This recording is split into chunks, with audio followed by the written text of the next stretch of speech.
Welcome back to Stretford signal. ഞാൻ നിങ്ങളുടെ Miraj. Manchester United ഫാൻസൊക്കെ കുറച്ച് സന്തോഷത്തിലായിരിക്കും. കാരണം പ്രീ സീസണിൽ കഴിഞ്ഞ മാച്ചുകളുടെ പെർഫോമൻസ് എടുത്തു കഴിഞ്ഞാൽ നല്ലൊരു പെർഫോമൻസ് നമുക്ക് എല്ലാ മാച്ചിൽ നിന്നും പൊതുവെ കാണാൻ പറ്റിയിട്ടുണ്ട്. നമ്മൾ സമ്മർ വിൻഡോയിൽ കൂടെ കടന്നു പോകുന്നൊരു സിറ്റുവേഷനൊക്കെ വെച്ച് നോക്കുമ്പോൾ കുറച്ചൊരു ആശ്വാസമേകുന്ന പെർഫോമൻസ് ആണ് കാരിക്കും പിള്ളേരും തരുന്നത്. അതിൽ തന്നെ എടുത്തു പറയേണ്ട പേര് സാൻറ്റോസ് ആണ്.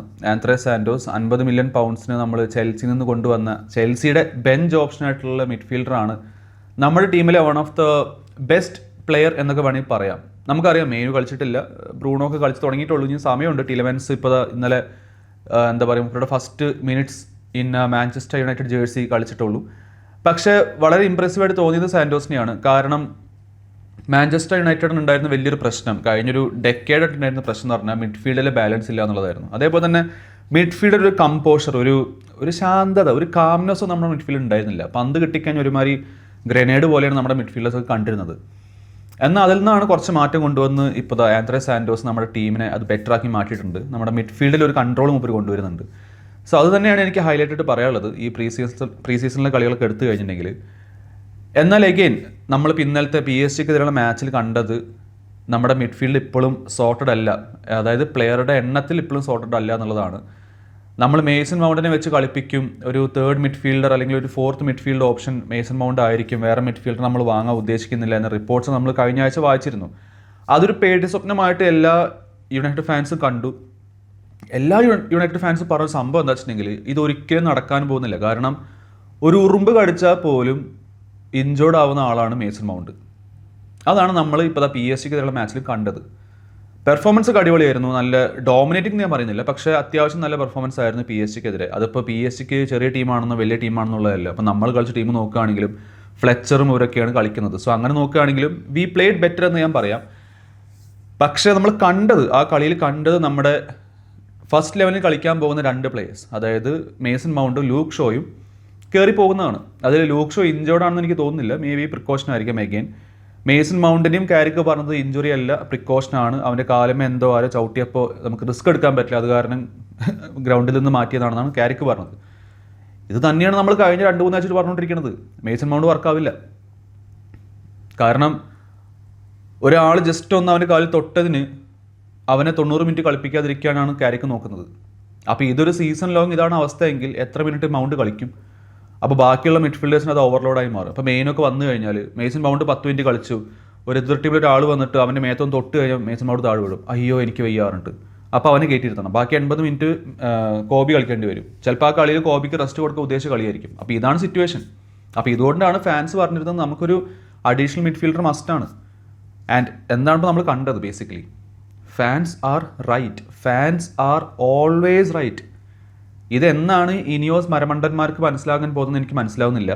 ഹോപ്പ്ഫുള്ളി നമുക്കൊരു പുതിയ മിഡ്ഫീൽഡർ വരണം എന്തായാലും. ഇനി മസ്റ്റാണ്. കാരണം ഇത് പ്രിക്കോഷൻ ആണെങ്കിലും കോഷൻ ആണെങ്കിലും ചെറിയ എന്ത് കുന്തമാണെങ്കിലും മേസൺ മൗണ്ട് കയറിയതിന് ശേഷം ഇപ്പോൾ എല്ലാ ഫാൻസും പറഞ്ഞു തുടങ്ങിയിട്ടുണ്ട്. ഒരു എന്താ പറയുക, ഹ്യൂജ് പ്രഷർ ഉണ്ട് ഇപ്പോൾ സോഷ്യൽ മീഡിയക്ക് നോക്കിക്കഴിഞ്ഞാൽ ഒരു midfielder മസ്റ്റാണെന്നുള്ളത്.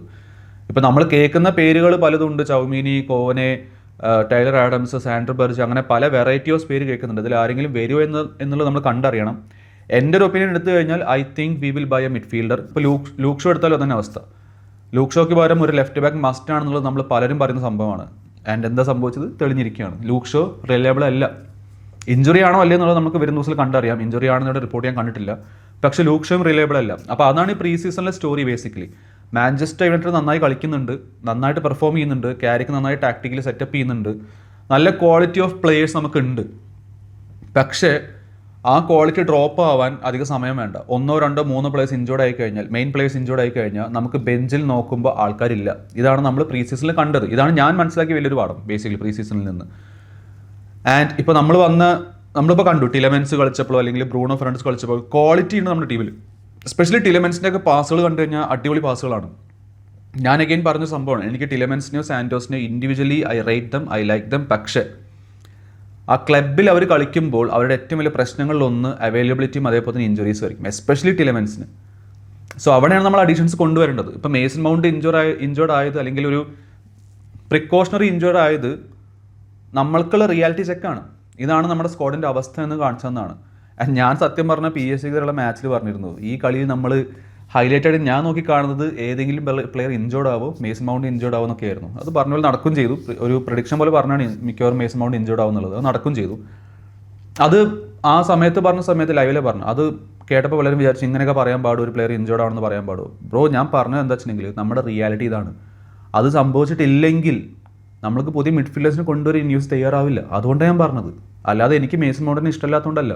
I want him to stay fit. പക്ഷേ റിയാലിറ്റി 100% ഞാൻ പറയുകയാണ്, he will never stay fit. He is the most injury prone English Premier League player ever in my opinion ഇപ്പോഴത്തെ ഒരു ജനറേഷനിൽ. So we have to get new additions. അതിൽ ഒരു തർക്കം ആർക്കും ഉണ്ടാവില്ല. ഇനി അതാരാണോ എന്നുള്ളതാണ് ചോദ്യം. അപ്പോൾ ലെഫ്റ്റ് ബാക്കിലോട്ട് ഇപ്പോൾ നമ്മൾ ഡേവിഡ് റാവും എന്നൊക്കെ പറഞ്ഞ പ്ലെയർ നോക്കുന്നുണ്ട്. ലൂയിസ് ഹോളിന് ഇപ്പോഴും നമ്മൾ ഒരു എന്താ പറയുക, വാർത്തകൾ ചുറ്റിപ്പറ്റി നടക്കുന്നുണ്ട്. വാങ്ങോ ഇല്ല എന്നുള്ളത് നമ്മൾ കണ്ടറിയണം. ന്യൂ കാസിലിന് വിൽക്കാൻ യാതൊരു താല്പര്യമില്ലാതാണ് പറയുന്നത്. പക്ഷേ അതിപ്പോൾ ഈസാക്കിൻ്റെ സിറ്റുവേഷൻ ആണെങ്കിലും ടൊണാലി ബ്രൂണോ ഗൊമറസ് ഒക്കെ ആണെങ്കിലും അവർക്ക് വിൽക്കാൻ താല്പര്യം ഉണ്ടായിരുന്നില്ല. പക്ഷേ എൻഡ് ഓഫ് ദ ഡേ അവർ വിറ്റു. അപ്പോൾ എനിക്ക് തോന്നുന്നു, എൻ്റെ ഒപ്പീനിയൻ പറയുകയാണെങ്കിൽ ഇനിയോസ് ജസ്റ്റ് ഒന്ന് പുഷ് ചെയ്ത് കഴിഞ്ഞാൽ മേ ബി ഒരു 70-75 കൊടുക്കാൻ തയ്യാറാണെങ്കിൽ I think Newcastle will sell Lewis Hall എന്നാണ് എനിക്ക് തോന്നുന്നത്. ഇനി അതല്ല വേറൊരു ഓപ്ഷൻ ആരാണ് ചോദിച്ചു കഴിഞ്ഞാൽ അഡ്രിയൻ ട്രഫേർട്ട് ഉണ്ട് ബോൺമൗത്തിൻ്റെ. ഡേവിഡ് റാവും ഒക്കെ നല്ലൊരു ഓപ്ഷനാണ്. നമ്മൾ ചോദിക്കുന്നത് ന്യൂനോ മെൻഡോസ് പോലെയൊന്നുമല്ല. നമ്മൾ ചോദിക്കുന്നത് നല്ലൊരു ലെഫ്റ്റ് ബാക്കിനെ കൊണ്ടുപോകുക എന്നുള്ളതാണ്. അതേപോലെ തന്നെ മിഡ്ഫീൽഡിലോട്ടും നമ്മൾ ചോദിക്കുന്നത് വിറ്റീനെ കൊണ്ടുവരാനോ അല്ലെങ്കിൽ മറ്റേ റോഡ്രിനെ കൊണ്ടുവരാനോ അല്ല. നല്ലൊരു മിഡ്ഫീൽഡ് ഓപ്ഷൻ കൊണ്ടു കൊടുക്കുക. കാരണം കാരിക്ക് ചെയ്യുന്നുണ്ട്, മൂപ്പര് പണിയെടുക്കുന്നുണ്ട്. ഇത് കുളമാക്കല്ലേ എന്നാണ് നമ്മൾ ഫാൻസൊക്കെ പറയുന്നത്. And we can see may be ഈ ഒരു നല്ലൊരു 2-3 അഡീഷൻസ് കൂടി വന്നു കഴിഞ്ഞാൽ may be United will surprise lot of people എന്നെനിക്ക് തോന്നുന്നുണ്ട്. കാരണം പ്രീ സീസണിലെ പെർഫോമൻസ് കണ്ടിട്ട്. പക്ഷേ പ്രീ സീസണിലെ പെർഫോമൻസ് സീസണിലോട്ട് എടുക്കുമ്പോൾ അവിടെ പ്ലേയേഴ്സ് വേണം. അതാണ് കാരിക്കിനും വേണ്ടത്, നമുക്കും വേണ്ടത്. ആൻഡ് കാരിക്ക് അത് ഓപ്പണായിട്ട് വന്ന് പറഞ്ഞു കഴിഞ്ഞാൽ I will really appreciate that guy. കാരണം കാരിക്കാണിത് പറയേണ്ടത്. ഓപ്പണായിട്ട് എനിക്ക് പ്ലേയേഴ്സിനെ വേണമെന്ന് പറയണം. അല്ലാതെ മേസൺ മൗണ്ട് പ്രിക്കോഷനാണ് കുഴപ്പമില്ല എന്നൊക്കെ പറഞ്ഞുകൊണ്ടിരുന്നു കഴിഞ്ഞാൽ കാരിക്കിനെ കുഴി തോണ്ടെന്ന് ഞാൻ പറയും. ഇനിയോസ് മണ്ടന്മാരാണ്, അവർ പ്ലേയേഴ്സിനെ വാങ്ങൂല അത് കേട്ട് കഴിഞ്ഞാൽ.